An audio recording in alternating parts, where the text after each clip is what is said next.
Um, Welcome to the webinar that I'm running on sort of how to do some development within LibreNMS. I'm going to just quickly run through the sort of history of LibreNMS, where it's come from, kind of where it's got to today, how it's evolved, etc. And I'll show you actually some real live demos of doing some coding to add additional device support using some real life examples that people have requested on the forums. I won't obviously be able to go into too much detail overall, but I'll give you the kind of basics. I hopefully get you started on how to do a bit of debugging along the way, so hopefully more people can contribute back to the project. So yeah, for those who've not sort of followed the project for the last 10 years, most may know that it forked from another network monitoring system called Observium. The fork happened around 2013, I think it was. The actual code base for LibreNMS at that point went back in time because Observium changed their licensing model to closed source.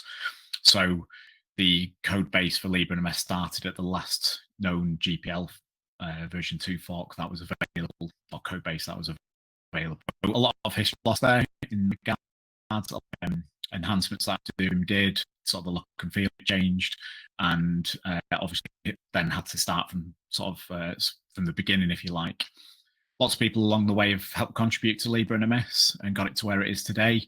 Look and feel changed a little bit. It hasn't moved on too much over the last sort of 5 years, but functionality, it keeps evolving over time.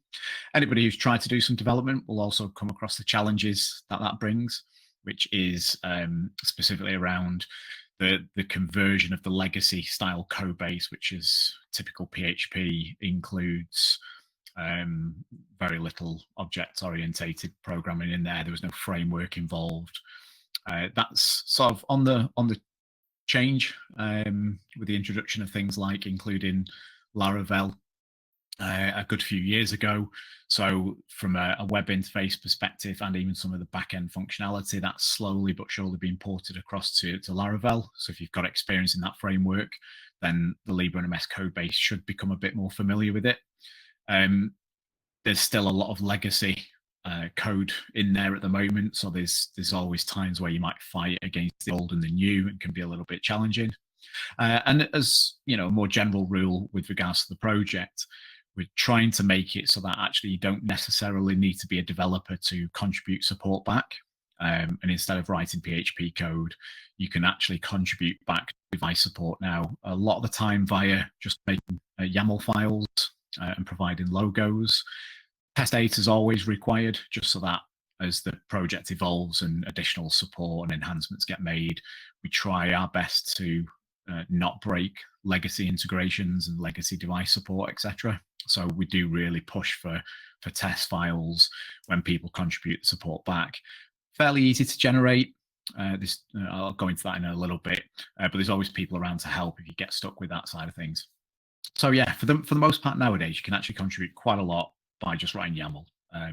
That's going to be a bit more of what I show you today. I will show you some of the sort of PHP side of things as well, both the old and the new, because there's certain functionality within LibreNMS that you have to do in PHP still. But I'll show you how you can get a device off the ground with just YAML. Now, I've got a bit of an environment set up. You're one of the lucky ones for the requests on the forums that I've picked up today. Then that means you're going to get a bit of extra device support added as part of this, because I'm going to submit afterwards, so that everybody has got the benefit of the things that we've gone through today. So just 1 second.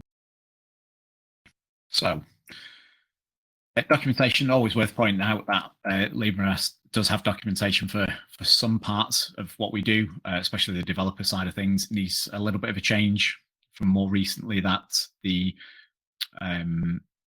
storage supports changed now and actually supports YAML. That hasn't yet got documentation for it.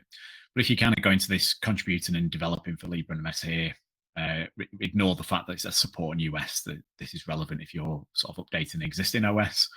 If you click on that now, you've got various different sections here. So we've kind of got the initial detection of how we turn around and say, This is a particular operating system, which is how we determine devices, if you like. So we actually base it on the operating system the device runs, not the hardware itself.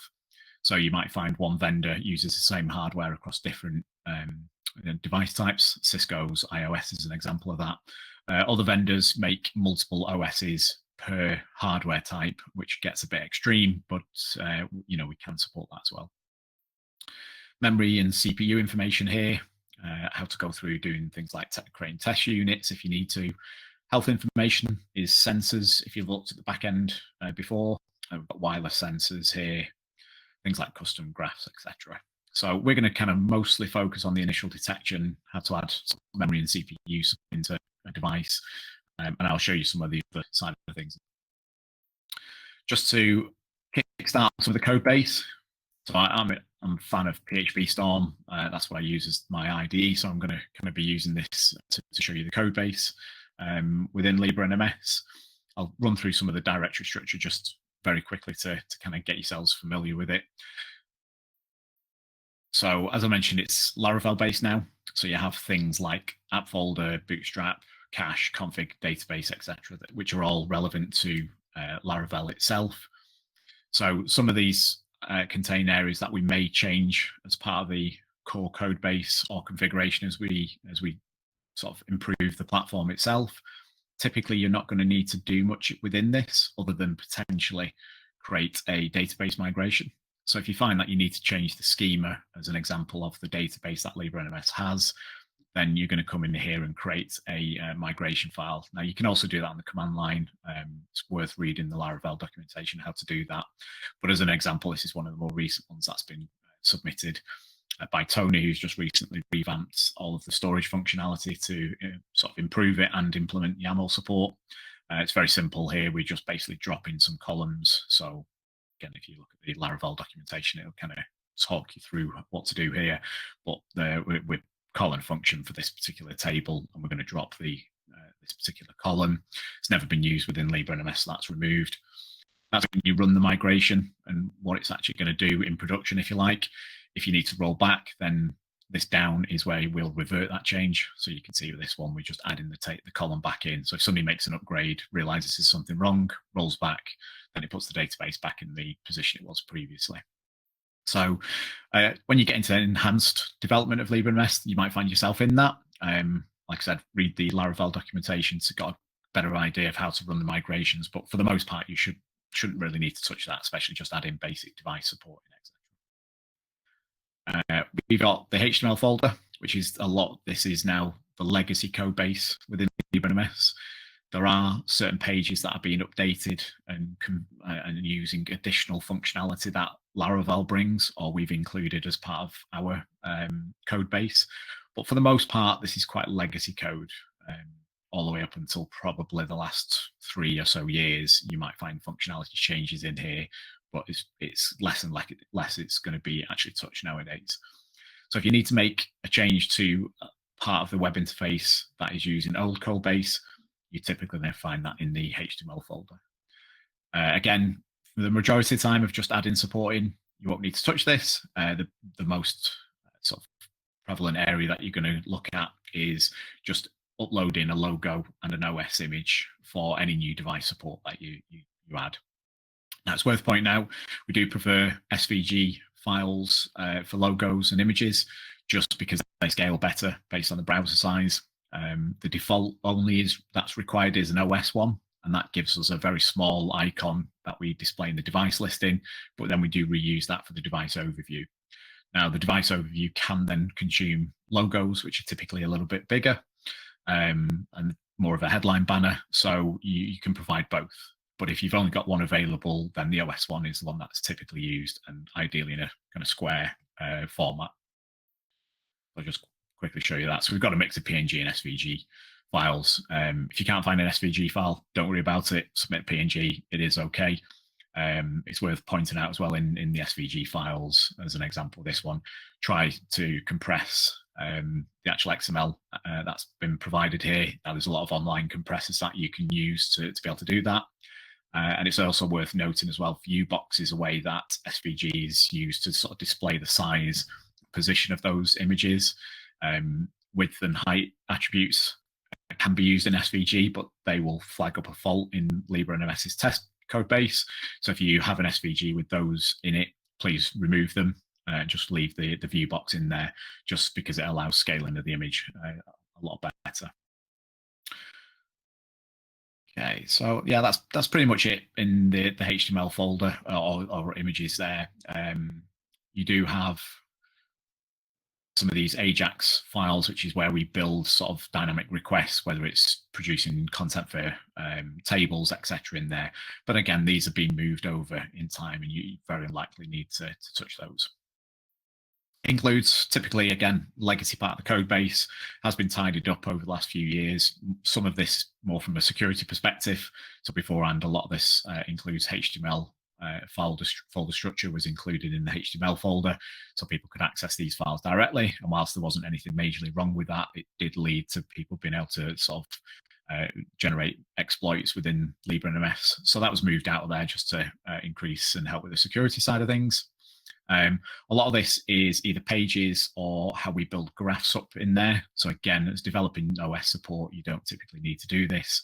But if you're enhancing LibreNMS and adding additional functionality in, say you're adding a new module in that you'd want to pull some data, pull it out, display it in there, then you're going to have to get sort of knee deep into this part of the folder structure to kind of figure that out. But again, it's not part of what we're looking at today. Language folder, because we're using Laravel, we do have a decent translation system in there now, so supports multiple languages because it's typically used across the world. So these may not always be complete. Obviously, the English language gets developed the most, and new support that gets added will always have sort of English language added by necessity. And what we typically find is then users who have the other language choices will come back and sort of update the language files ad hoc. I think the Chinese one's been updated quite recently as well by a contributor, which is really helpful. Now we move into the LibreNMS folder. Now this is where we're moving more to a more modern code base, using some of the Laravel functionality, but a lot of classes and other items being developed by contributors to the community. So this should be all fairly current and modern. Now it might be still a little bit of a mix of old and new, but the majority of this is going to be new code base. And again, other than the OS side of things, you're probably not going to need to change much. So I'll just quickly dig into this OS side of things. Now, we have some operating systems that we support where you'll find a PHP file in here associated with them. You won't find it for every single one. And the reason for that is if you can't do anything in YAML, then you will need to fall back to PHP. So let's just pick this one as an example here. We can see that for discovering the OS in this particular regards, where we've got things like hardware, the models that we like to display back for a bunch of information, we've got to do some custom calls within LibreNMS to get that information. There's always a possibility that could be ported to YAML because some of this is, again, could be legacy. But we can kind of see here we're doing a little bit more where we're sort of pattern matching some of the output from the device. We're checking things like the revision number from a particular on a certain SNMP call, and then based on that, we're making other calls and formatting data in different ways. That's very difficult for us to support in YAML at the moment. So that's why in this example here, you'll find it in PHP. So yeah, if you get stuck with YAML, you can't get it to do what you need it to do, and it's just not possible. Sometimes it's a bit awkward because of the way vendors deal with their SNMP implementations. If you ask in the developer channel on our Discord, some people can typically help you try and get to the bottom of that, how to format YAML correctly. But if you're really stuck or just feel like it's just not possible to do it in YAML, then come back here. You've just got to write some PHP code, and that should be okay then at that stage. Worth pointing out things like the SNMP calls here. Again, even though it's in the LibreNMS folder, so there's still a little bit of mix in the old and new. So these are making calls to the old SNMP functions that we have available. We're really trying to avoid those. So if you are having to write anything in PHP directly, and please try and use the new SNMP functionality that we have in there. And you can see some examples in other OS implementations. But this one is still using an old one and needs to be refactored at some stage. There's a lot more you can do in these PHP files than just discover OS. So let's see if I can pick one that might have one of these, because this is going to be a wireless device. So all of the wireless support, so any of the sensors for wireless at the minute is PHP only. You can't do that in YAML, and it's fairly self-explanatory what a lot of these do. And I'm not going to delve into this part, but unfortunately, I couldn't find any wireless devices that people were asking for support for. That work didn't exist already. So I'd like to try and use a real life example when I'm doing this. So I've not been able to do it with the wireless, but you can kind of see we're doing things like the distance, the frequency, the rates, etc. These are all different types of sensors you can include. We build up the data by doing a walk, and then you're typically looping through these, just calling these functions here now to include those as discovered sensors for the poll, and then to go off and obtain the data at a later stage. So that's just a quick overview of that. Set down. Okay, I'm going to move on from the rest of that because I don't think there's really anything else again on a sort of a OS basis that you're going to need to touch in there. MIBs, this is worth showing you here. I'm going to demonstrate this in a short while anyway, but we have folders for all of the different, typically vendors. So usually we can implement multiple MIBs within one vendor folder. So that could be used across different OS types. Isn't always the case. And I've got an example of that today, actually, where we're going to have to put the MIB into a different folder because the vendor has duplicated the MIB name, which is frustrating. But we see this quite often and quite regularly with SNMP implementations with vendors themselves. So typically create the vendor name, drop the files into that. You'll always find that when you download them from a vendor, they might end in .txt or .mib files.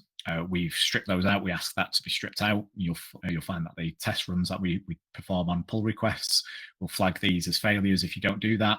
And then the actual file name is always based on the MIB name itself. So again, some vendors can change that, and we just ask those to be renamed. So as an example here, you can see that originally this was probably called that file name .txt. We don't want that. It's the definition here, which is really what the MIB name is. So if you have any that need renaming, please just go into each file, have a look at what the definition is, and name them accordingly. Okay, so resources, this is where the HTML code is typically sitting now, Laravel Blade engine. So you can kind of see here, get a feel for what's been ported across from the old code base to new. This is all PHP technically, but it's a Laravel's Blade formatting engine. So you can kind of see here, we've got a mix of what you would probably call PHP includes in essence. We're including different files and Blade templates in this to build up a full page. We've got things like here where we're translating a particular string. So that'll use the translations that I've described before to change what output it is depending on your locality. Same another way to do that here on the language.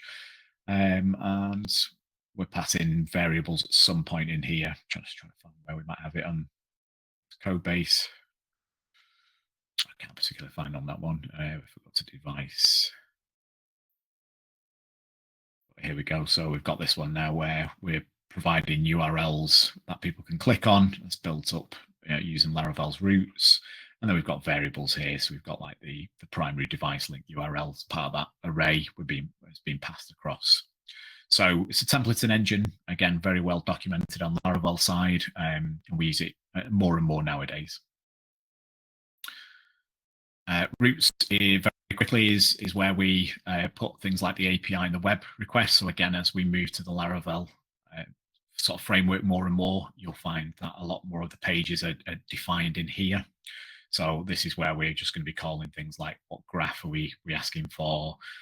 We've got locations and then sub URLs off the back of that, and we fall back to the default right at the end somewhere where we've got this legacy controller. So if we're not hitting any of the new functionality that we're using in Laravel, then we fall back to the very old code base that we had previously. Again, not something that you're going to typically have to deal with when adding new device support. API is very similar. It's just all the different routes in there. That is just using legacy code base, though there's no new functionality within that. It's just an include file at some point when it pulls that in. That's pretty pretty much it. We've got tests as well. I'll come through the test data when we go through this, but the two key areas that you're looking at is the SNMP sim. So we're able to simulate devices using an SNMP simulator, and these are all the files, which basically is like an SNMP walk. It's just formatted ever so slightly differently.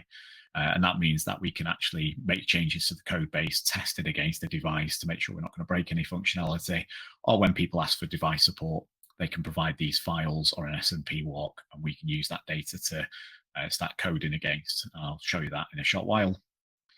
The other one off the back of this is we then produce the data files, which is the output of what LibreNMS has taken from that MP file, how we've parsed that, how we've obtained data as we do through our standard discovery and polling mechanisms, and then it spits out what we expect to see stored in the database in essence, and we compare that against the test file. So if somebody makes a core code change, maybe makes a change to how storage is discovered, and breaks it, the tests are going to flag that up by comparing what we expect to see compared to what we actually see. Okay, I think because I started this a little bit late, I'm a little bit behind here, so I'm going to try and get through as much as I can of showing you actually how to add additional support. So, by the way, if anybody wants to ask any questions along the way, feel free to do so. I'll try and keep an eye on the Q&A side of things and come back to it if anybody does ask any questions. Otherwise, I'll answer them after the video, probably on LinkedIn or somewhere like that if needs be. Okay, so I've gone through, just picked some of these out. So we have this particular device here. In fact, actually, let me go into this one, I think. So we have a request here for two different things. One with this one is just enhanced support. So basically the device that this user has got now, something's changed on the vendor side. It's no longer being detected other than via a generic OS. And whilst it might pull certain information in there, you miss things like the image, the ability to bring in custom information, etc. That's outside of the standard MIBs around processors and storage, etc. So this one is only being picked up as a generic device. Somebody's very kindly provided all the information we need here, which is typically a discovery, a polar run, and then the SNMP walk. And what I can do now is I can take this SNMP walk. I'm going to skip through to this, but I've got it here now. I can convert this into an SNMP rec file, which is what SNMP sim will use. So if I now just go across to here, and run down to the test folder and down to SNMP sim. Got a long way to scroll, but this is Tachyon. So I get down to there because we've got the existing support for this already. Should see an existing Tachyon file. So here we go. Now, if I just quickly look at this, I can kind of see that's the sysobject ID, which is typically how we detect OSs. It's not always the case, but in this case, I think it is. And if I look at this one, we can see there's a difference here. It's just incremented by 1. And I already have checked these before, so I do already know that that's the reason why. I'm going to save this test file, just show you what this was going to look like to an end user, and then we can fix that problem. So if I now just add a new file and call that after the name, so this TF100, this for SNMP walk file though, so it's not an SNMP rec. The formatting changes there, so we can see how that looks slightly differently. Got these pipe symbols here separating the data and the data type. We don't have that on an SNMP walk. So I've saved that now. That's going to allow me to simulate that device and actually do some testing against it. Remove these last bits, which is not needed. Now I come across to my environment. I am using OrbStack. Don't know if anybody else runs a Mac and does development. Highly recommend it. Come across it a couple of months ago, and I just run my entire test environment there now. It's really lightweight, really good. So what I can do here is simulate this device. So what you do is you run this LNMS dev simulate command. You pass the device OS onto it. And if it's got a variant, which the variant for us is just a slightly different model within that OS range, and it's always separated by an underscore. When we come back to sort of create the test data later on, you need to separate those two out. When you're simulating, you don't. You actually just provide it the file name in essence without the SNMP rec. So we'll be able to simulate that. The one thing I need to do with this, though, is I need to convert it from an SNMP walk file to SNMP rec. Now, if I come into here, we've got when you set up your development environment, which is documented, I think, on the LibreNMS site, you'll end up with this SNMP simulator that's installed. And as part of that, we have an SNMP managed records. That's it.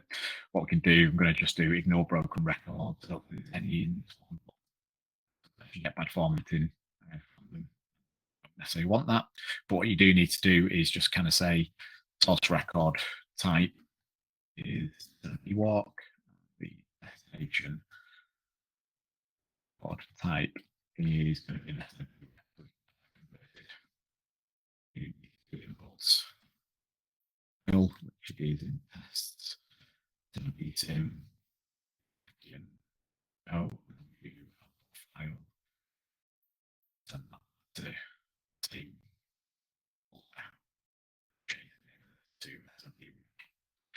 Now we've generated that. If I just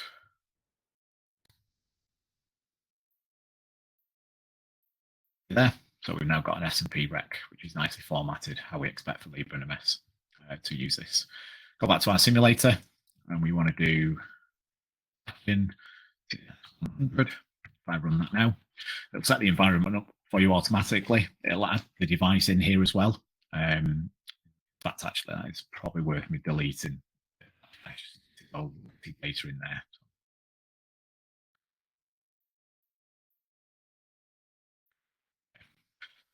If I do this, it'll add a device in and simulating the ability to do an SNMP query against that device. So we've now got device 471. If I go into here, do a discovery. If we always add -g to these, it will clear any config out. So as you're making changes to your YAML, we'll cache those YAML files just to speed up the LibreNMS web interface and the polling and discovery. So you need to clear that cache, and you can do that just by passing -d or -v across. So if I run that now, to install, down here, I've got this SNMP device, which is the name it gets given. You see the ID 471. And we can see this is just picked up as a generic Linux device at the moment, which obviously isn't what we're expecting to see. What we need to do here is open the definitions file. So if I go back to folder structure here, I didn't talk about this beforehand because this is where we're going to now make changes. So anywhere that you want to improve or add additional support and do that via YAML, it always comes back to this includes definitions folder. And you've got a subfolder in there with discovery. So what we do is the first set of files, YAML files in the definitions folder, are where we, as it describes it, define the OS and how we decide that OS matches, and then some information around, what the vendor is, where the MIB directory is, the image to use for the logo, because that's not always the same as the operating system name, etc. And we use that to define it. Now we should already have, I'm going to skip scrolling down, but we should already have a file, so we can see two. Yeah, we have one in the definition folder, and we will have one in the discovery folder here. So to start with, just care about the definitions. Go into this now. We can start seeing what's going on with this. So we're saying for this particular device, OS, we want it to be discovered via the sysobject ID, and we give you the sysobject ID that we're looking for. This is a string. Now, if we go back and look at the SNMP walk that we had from this particular user, we can see this doesn't match up. So just ever so slight difference there is it's incremented from 1 to 2 for this device. That happens from vendors as it's different hardware, etc.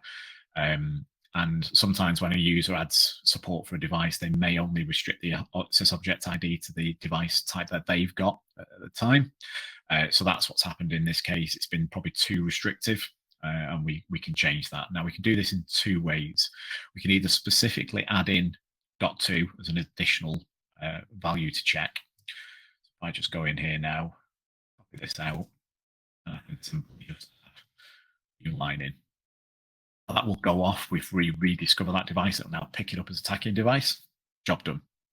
The other option we can do is to delete.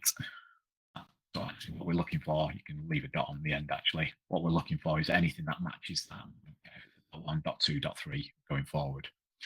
There is always a chance if we do this, the vendor introduces a different product line with a different operating system and does .10, and then automatically we're going to discover that incorrectly at that stage. That's probably okay because it's only the same as if we added them in manually. It would get detected as a generic device and have to add support anyway. We just might have to exclude things at that stage.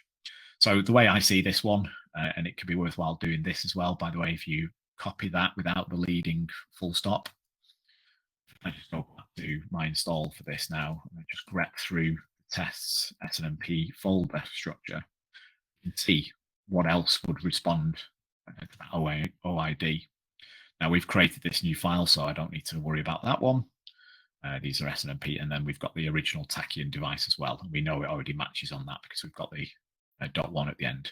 So from our test data, we don't have any other devices that are going to match that sysobject ID at the minute. So that means I'm probably not going to break anything. So we can leave it, I think, on this one like that. I rerun discovery. Okay, doing a live demo never works, but let's see.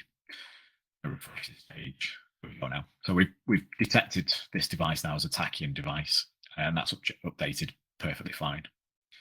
So what should happen is if this device has got other support already built into it, so if I just come back here now and check the discovery definition file, open this again, YAML formatted as you can see. So I can see here now we've got things like versions, serial should be returned, hardware, we've got information about memory, processors, we've got temperature information, frequency, etc., etc. So if I run a full discovery, in fact, actually, so we have already done that, run a full discovery, let's see. Okay, so we're not actually, here we go, doing live demos. So we're not returning any additional information with this one at the moment. And that might be because other information is changed. So other sys objects or the object IDs for SNMP might have changed. So it could need enhanced support. This particular one, though, I was only going to show you how to pick up the detection. I was hoping it was going to pick up more information off the back of it, but it's not the case. But for this example here, we've updated the discovery of that device. We've detected it correctly now, and that's what I set out to do. I'll show you on another device in a second how to add additional support, and it would be the same for enhancing support on a device as well. One thing to do, though, is we do need to save test data. So if you come back to our command line, and we have a couple of helper scripts to be able to do that.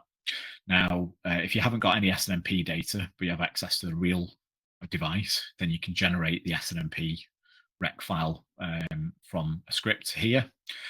Obviously, I've already got that because a user's provided that data. But typically, if you're adding support for something, you probably won't need to simulate the device because you'll have access to it directly. It's worth understanding the simulation side, but you might not necessarily need to do that. If we do need to generate SNMP data from a device you have access to, we have this collect SNMP data here. So you can pass on various different parameters you need to pass on hosting. So this one, if I had an access to a live device, I could just come in. I've added it already as tachyon. We need to give it a different variant. So this is where good. So we do the same here. And then you can restrict what this is. You know, we can restrict it down to what we might want it to provide us data for, prefer new over the old, etc., etc. So various different options. But the basics, if we run this now, this would actually generate an SNMP rec file from a live device for us. Don't need to do that here, but that's where you would turn to yourself. So we need that as part of the test units. We won't accept device support typically without that file. We also need a second file, which is the data one, as I showed you before. Now, that can be a bit harder to generate if you haven't got the development environment set up correctly, basically. So if you get stuck with that and you find you can get the SNMP rec file, but you can't get the JSON file, don't worry about it. Submit the pull request without the JSON file, and somebody else, you know, I do quite a lot of these. I'll get your pull request. I'll sort of set up on my environment. I'll generate the file for you and send it back and get it uploaded. But if you can do, it saves us time. save -test-data.php. Again, just and arguments, and it'll tell us what we need to do. So we've got operating system. So you know, it's a variance, which we know it is because we've added that underscore TNS 100. So we need to pass the variant across here. You don't need the underscore, just the variant name. TNS 100 is this example. And then again, you can do things like pass on a restricted list of modules. You can sort of do a test run where you don't save any data, so -n, etc. Or you can change the file location. I'm actually just going to shut the simulator down because it can cause issues sometimes. And now cost will go off and do its thing. It says it's done it. So if I check the data out here, so we've got information. So you can see here now that this is what we're expecting to see back from that device. And we've got things like the ports that will do discovery against information there. And we use that. So submit those files. If I just do a check on what my Git repo looks like locally, you'll see the differences that we've created here. So we've got this modified file, which is where we added or deleted the .1 of the sysobject ID discovery. So that's a modified. Ignore these two. This is from something else I've been doing. I'll show you the which OS one in a short while. And then we have the test data JSON file, which we need to submit. And we also have this SNMP rec file. So the SNMP walk is the one I temporarily created because that's what the user had sent to us, converted it into an SNMP rec. But those are the three files that I'd need to send across. You might have more. You might have the definitions discovery file. You might have some PHP files, etc., and bundle those up. Okay, I'm going to move on and show you another device now. So if I delete this one just so I know around, let's see if we get back to a blank canvas if you like. So this is one here. So this user's asked for this. This is actually quite old. You know, it's sort of 8-9 months old now. People have been asking for this a little bit more regularly.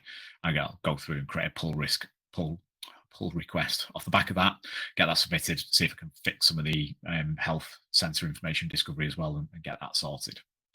Now, one of the other ones that I pulled out was a completely brand new discovery of an OS. So again, it's same thing here. I'm going to skip a little bit of where I kind of just get the SNMP file set up.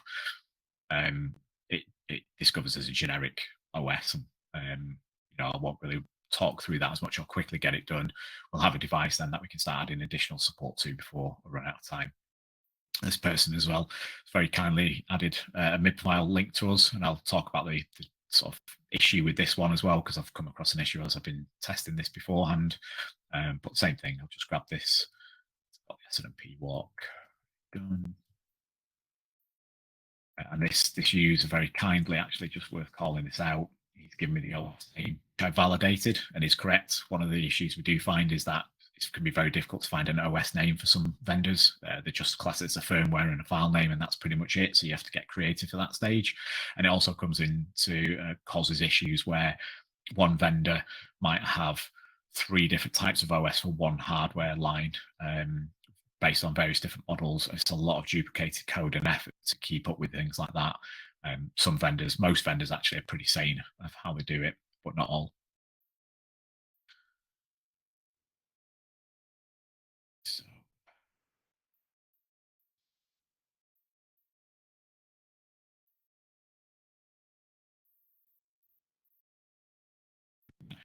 we have health manager.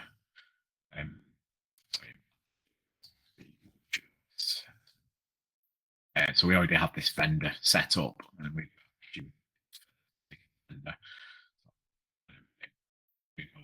this SNMP walk, for example, is a little bit broken. You can see formatting's so slightly out, rather than skip those because some of these are more information. So it's quite useful to have these data. Most of the time, you don't have to do this, by the way.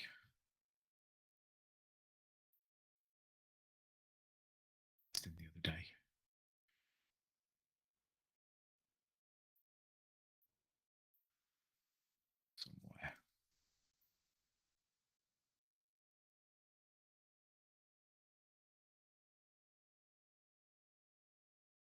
good. I'm just going to generate the rec file.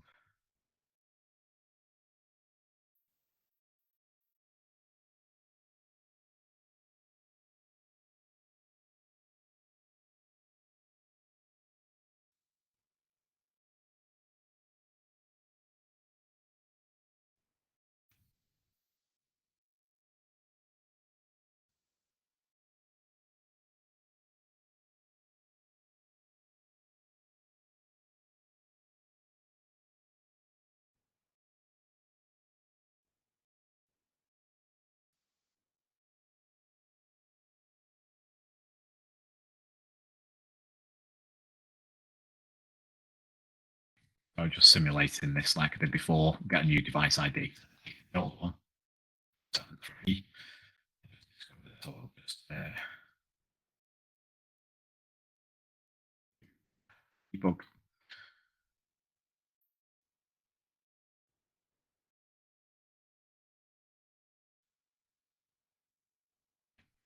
It's just a completely generic device. Now, we need to build up the detection of this. This has got a MIB file, so we're going to use this. So I've just downloaded this into a new directory. The reason why I've done that is actually when I've compared this, there's an existing Teltonic and MIB. So I'll just quickly show you this here. Teltonic and MIB we've got here. Now the problem with this is that they've reused the same MIB file with different OIDs for this particular operating system. So we now can't call that data from this using the existing MIB file. So I've had to duplicate that basically. So I've already done that. I've put in a new which OS directory I'll use by default, and just done this Teltonic and MIB in there as well. Okay, so what we need to do now is we need to create the definition file in our includes definitions, and then we need to create now what you would actually call the OS. So we already know with the OS blank file.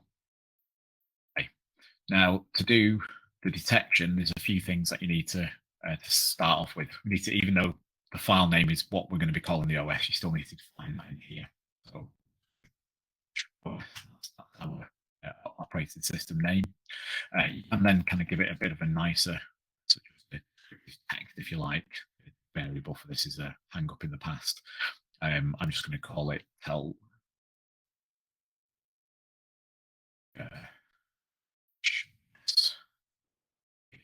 Auto completed. Now, the other part of this, I'm going to copy and paste this out of here. We have these standard definitions in here, which are the what's called the over, and it's the overgraphs. This is what you would see here. By default, we have these two memory and usage processor, and memory usage. They exist already, but you can completely customize those. We can change them. There's always three, but you can set what that looks like out everywhere from just one graph all the way up to the three. So I'm going to start off and just going to do device bit traffic.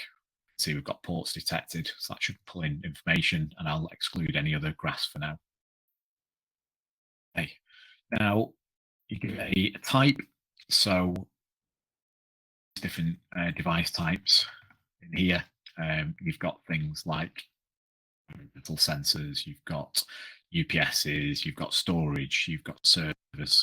There's lots of them available. If you need to see the list, if you just basically grep for type : in the YAML files and a unique sort, it will give you a list of what's been used before. And I think typically we've got every single one of them defined that you should need already off the back. But this is a network device. Now, we need to tell it to use a particular icon. So if we don't do that, then we would be looking for an icon in the HTML images OS folder called whichos.png or .svg. Now, because this is a vendor we've got support for elsewhere, then we've already got a Teltonica image created, so I don't need to go through that. So we can now just go have choose Teltonica. Next thing we need to do, I'm just going to copy and paste this as well, just to make it a little bit easier. But we need to work out what we're going to do discovery on. So sysobject ID, sysdescription are the two most common. There are other ways to do detection. There's examples in some of the existing YAML files. This one I already know. We're going to do it on sysobject ID. But if I go back to this now, find where we are with this, sad enough to know what the object IDs are. So this is sysdescription, and this is sysobject ID. So we can kind of see with the sysdescription, we could pattern match potentially based on a list of models that the vendor has, but that's going to change as they release new versions.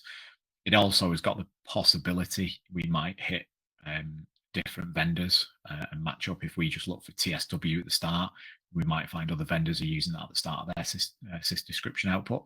So it's not ideal to do that. Sysobject ID is much better when it's unique. And in this case, this particular vendor, sort of following protocol, you would expect this to have .1, .2, or another one. It's ending on their enterprise OID from SNMP, which is probably okay. But if they release another OS and use an OID within this enterprise value, then we're going to have problems at a later stage, but we can't foresee what they're going to do. So we'll base it on that. That's seems to be the best way to do this one. You can also combine those. So you can do it on sysobject ID and sysdescription. So if there's like this one, we might find later on that actually they use the same sysobject ID across OSs, but the sysdescription is slightly different. Everything starts with TSW. We can combine both of those, and it provides a bit more of a solid discovery. I'm not going to do that here because I don't think we'll probably need to do it, but it could be corrected at a later stage. And it's one other reason why we like test data, because we can come back and look at what's happened in the past. And if we update the support for this in a year's time, we can see if it breaks existing support. So you can see I've already got that in there now, 24686. I just make sure that's saved. I come back and rerun a discovery. Go back to here. So we now have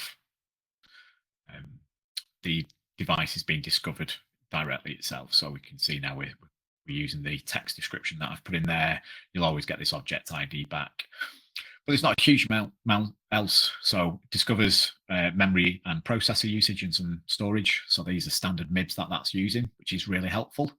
But the one thing I have found with this, so if I now open up that particular MIB in a MIB browser, I use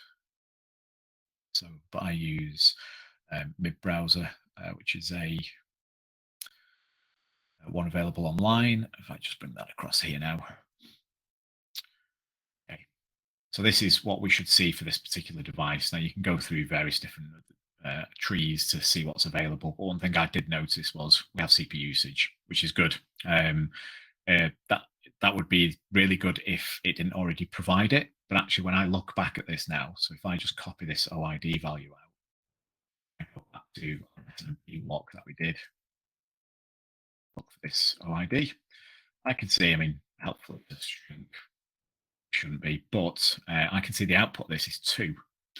Now, with us simulating this, that should be consistently 2% CPU usage. And if I look here, I can see 7%.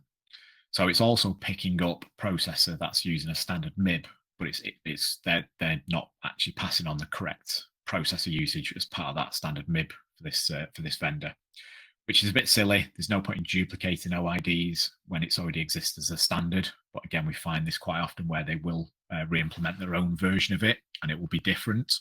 And this is the exact same case here now. So that's okay, because we can still fix that in YAML. To which OS. So that's just detection. We need to move on to discovery of this particular device now. So if I create a second file for which OS, just by the way, timing wise, I'm going to overrun. Hopefully people can stick around to keep listening. If not, thank you for joining. The video will go up on YouTube anyway. So if you do need to sort of drop off the call, I'll publish this at a later stage. We go to the discovery file though, jump into new file in here, and we're going to do os.yaml again. First thing we need to do at the top of this is define what MIBs we're actually going to be using as part of discovery. So if I show you my SNMP browser here, it tells the MIB name. So it's Teltonic and MIB. So file, so we know that's the one that we need to include in any of the walks we do. And one thing I want to do is, rather than CPU usage to start with, we can see here we've got things like the firmware version, the product code, the device name, the serial, etc., which are all useful pieces of information that we can provide back. So as part of that, we need to do detection for further things. So we can do modules, there's a variety of different ones here. We're going to do the OS first. And as part of that, we can do things like detect what the serial number is. So that's my MIB browser, serial here. Very helpful. You pass your MIB name on as part of the start of that. Okay. And then it's a double colon. Oh, I should just copy the OID name. Now, there's an index at the end of these because we're not doing a walk, we're doing a direct get. So we need to be very specific on what we're asking for. So even though the MIB browser is showing us this .1.1, if I actually look at, copy this out and then look at our SNMP walk, you will find there's a .0 at the end because that's the index. So here you can see that. When we're defining this, we do need to explicitly add on the .0. Now, if we're doing a walk, as we do with things like processes, we walk through a table, then you don't need to do that because index will be available as a variable and we can use that. And I'll show you that in a short while. But for this case here, we have to use that. So .0. Now, if I just quickly save this, back to discovery, back to the device, should have our line now with serial number. So I'm very quickly copy and paste a couple more lines rather than me type them out, making myself look amazing. This is before, so I'll copy these two. So I've got hardware and the version. So if we discover this device again,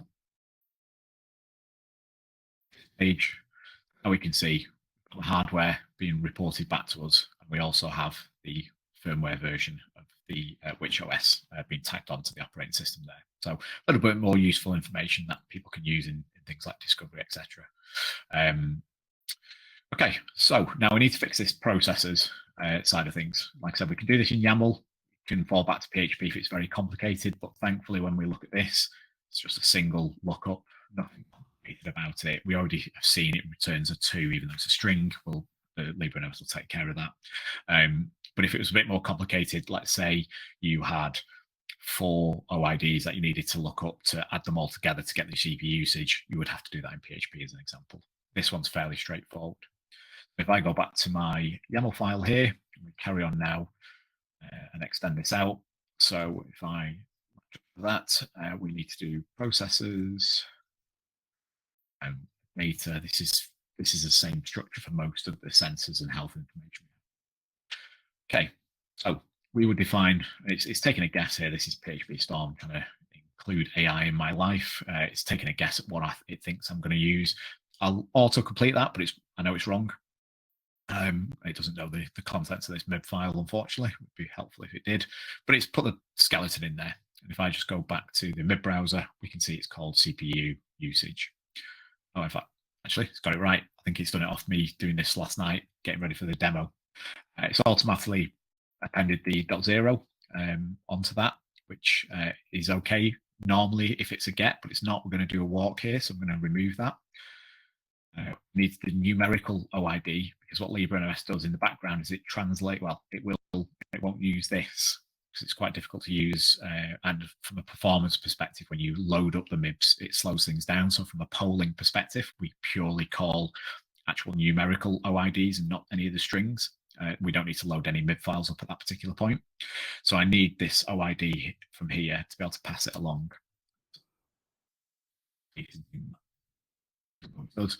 That's the OID I need to use.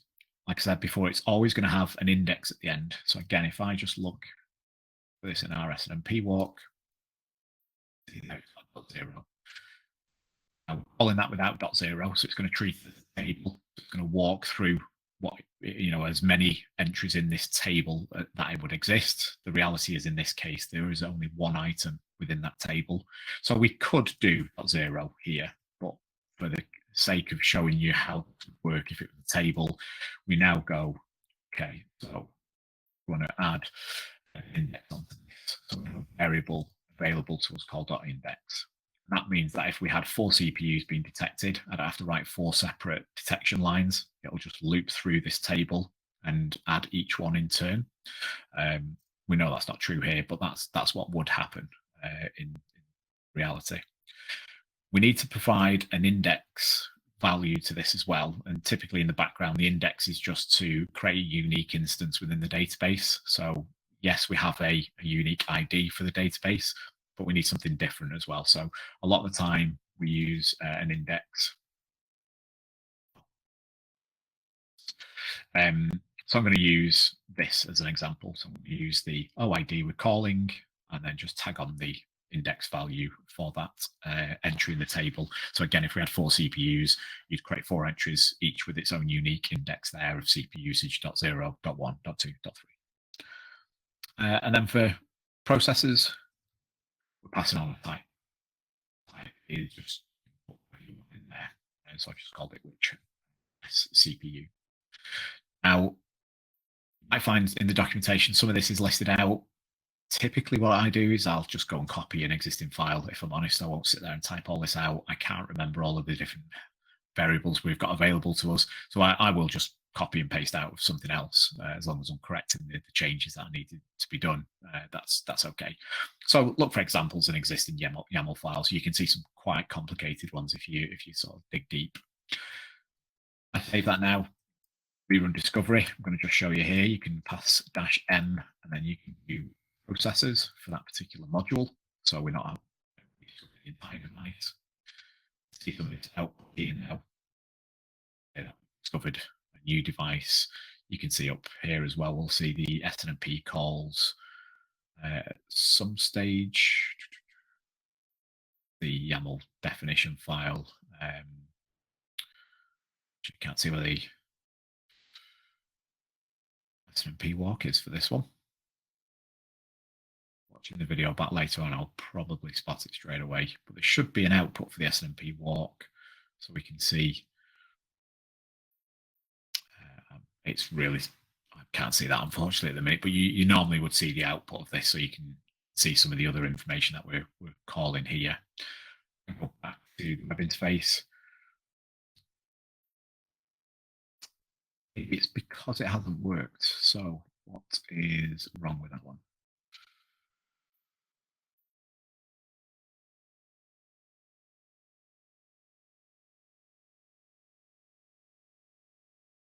Oh, sorry, it's the new line. It's the formatting.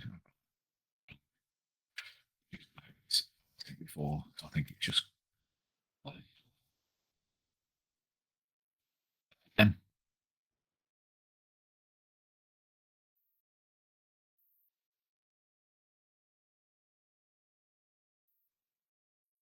I'm going to copy and paste.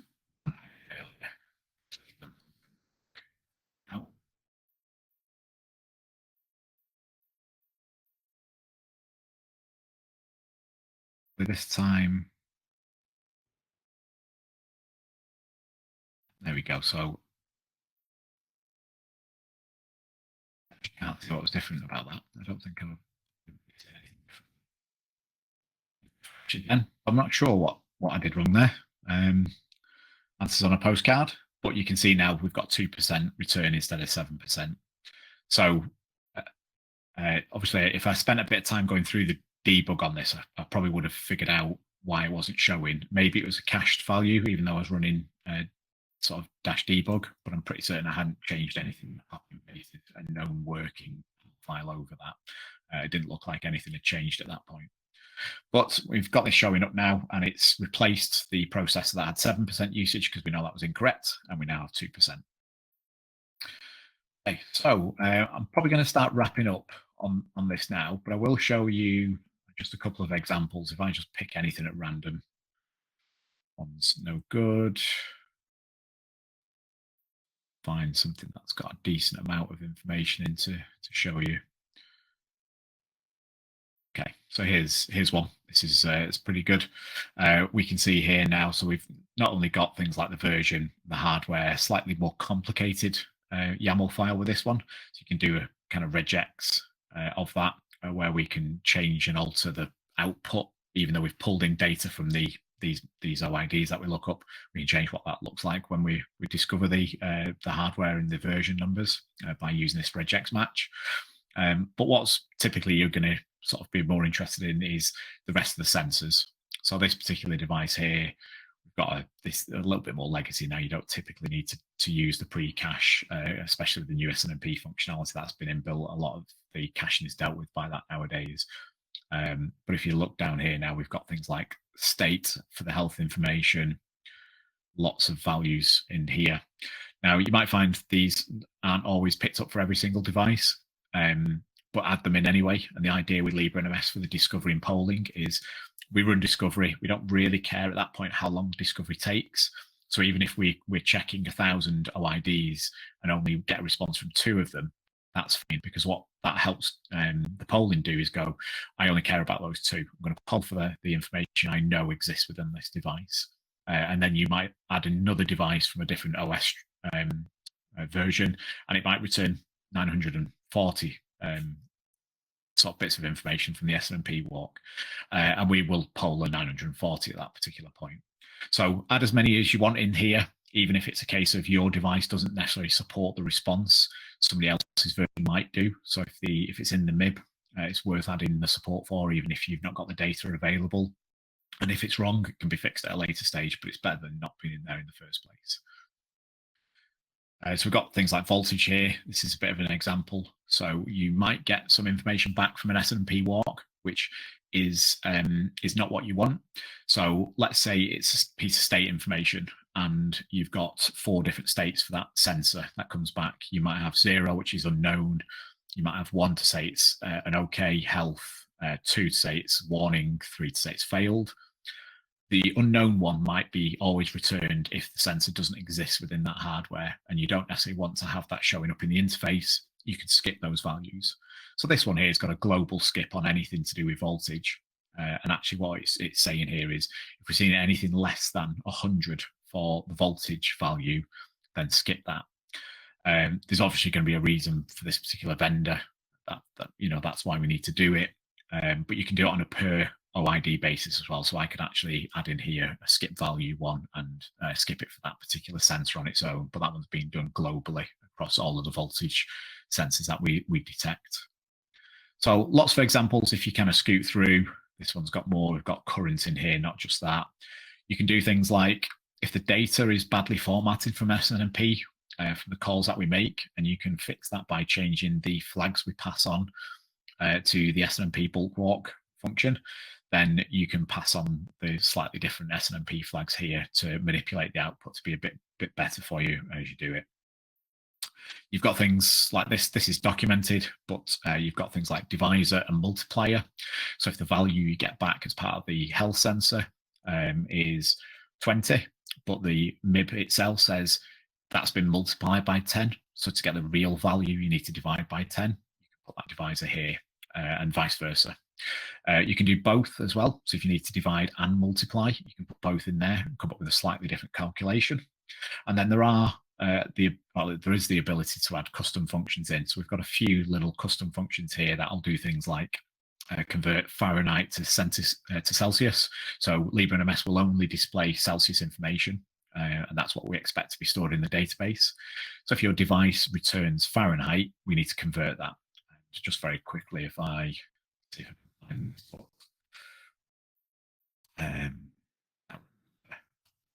function name is, use it. If I just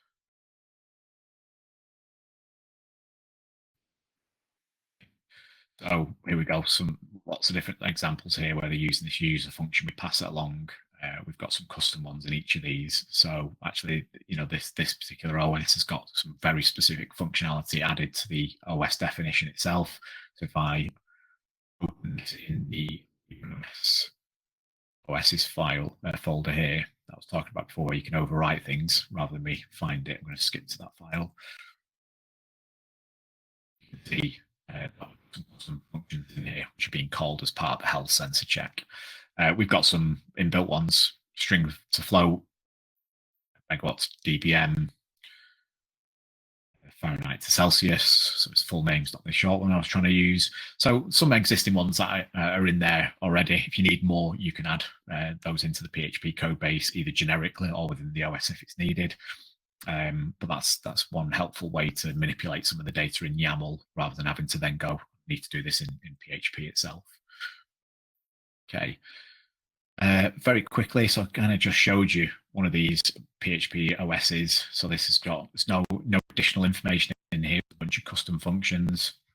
We kind of showed you and ran through it before, but you know, like Cisco small business device here, again, we've got a custom discovery for the OS itself. Cumulus doing, so custom OS one there. There are ones which have got storage examples in, but I'm not sure which ones of those are off the top of my head. This is a very custom one for F5 devices where we poll specific data points. So that's been done in this area here. I think that's probably, I mean, I could keep going on. I could spend the rest of the day talking through these things. I've not seen any questions pop up of anything people specifically want to know, but hopefully that's covered the basics. Obviously the video will go up online, so you can just kind of rewind this, go back over what bits you need. All of the maintainers are pretty active in the Discord forum. So if you're Discord server, so if you need any help with device support that you're trying to add in, please do post in the #develop channel, and we'll do our best to give you a hand. If you still can't quite get to the hang of it and just want somebody else to deal with it, you could be waiting a while, but please do post on the forum. And obviously what typically happens is somebody else who's got a need for that device will then come along and add support in. Or if a maintainer's just got some free time, it's unlikely, but if they do, then they will go through and add it in. Obviously, there's been a couple of lucky people here who I've just trolled the forum last night looking for examples that I could do in sort of real life. So I'll get those submitted. Please do submit test data, even if it's just an SNMP rec file. If you can't get an SNMP rec file generated for whatever reason, then really do need an SNMP walk, and we can take that data and produce it for you. It is very helpful to do that yourselves because it's a little time consuming occasionally, and obviously we've got other things to try and do with helping people with merging pull requests and etc. But we're here to help as much as we can. That's about it, really. I didn't mention at the start, but obviously I'm Neil from Config Services. We're a fairly new consultancy business focused around network monitoring systems. LibreNMS is obviously one of our main focuses because I've been a maintainer for the platform for 10 years. But we do help businesses with other software like Zabbix, Nagios, and even just other SaaS platforms around network monitoring systems or alerting, etc. If you need any help from us, then please do reach out. I hope it's been entertaining, maybe, but I hope it's been useful if you're going to go off and add some support in. If there's anything else you want me to focus in, if there's a bit of a deep dive on an area of development for LibreNMS you might want me to do, then please do ping me a message. Happy to put these things together. I'm all about sharing knowledge and information as much as possible. I think it benefits everybody. And I'm always looking for content to try and do these on. So thanks for your time. Hope you enjoyed it, and I'll see you on the next one.